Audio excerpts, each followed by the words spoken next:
First time I met John, I thought he was pretty vocal, but I recognized right away that he was very, very passionate about the industry, and he was very knowledgeable as well. He was a straight shooter, like you knew exactly where you stood with John. There's absolutely no gray area. Very experienced and knew what he wanted to do and how he wanted to get there. And at the same time had a nice common touch. He come from New Brunswick, from a small town in New Brunswick, so everyone could relate to him very well, right from the truck driver right up to probably the biggest customer he dealt with, which I think is very important in our business.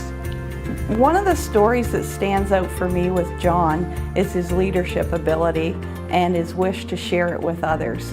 When I was a new member at the APTA, he took the time to make me feel welcome and important, and he shared a really good leadership lesson with me that I've kept for many years.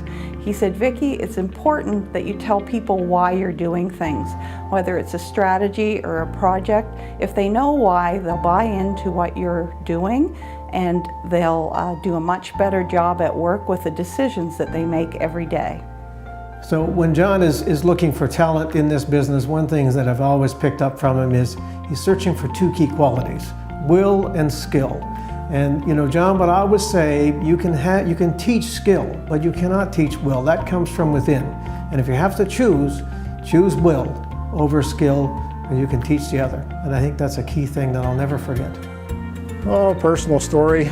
Well, I guess we were on a trip once to Toronto, and as per John's characteristics, the bus came to pick us up, and he spent probably 5 minutes negotiating with the driver on how he was going to be able to drive the bus around Toronto.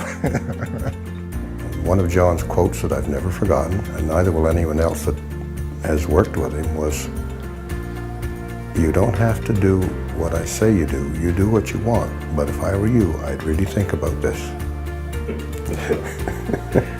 In 1992, John Doucet joined Day & Ross as president, and in 1998 was appointed president and CEO of the Day & Ross Transportation Group. John Doucet has provided leadership within the transportation sector across the nation, within the business community in Atlantic Canada, and he has certainly provided leadership within his home community of Carleton County. I would like to join with my colleagues, and on behalf of the people of the riding of Carleton, I want to thank John and wish him the best as he switches gears into the next phase of his career.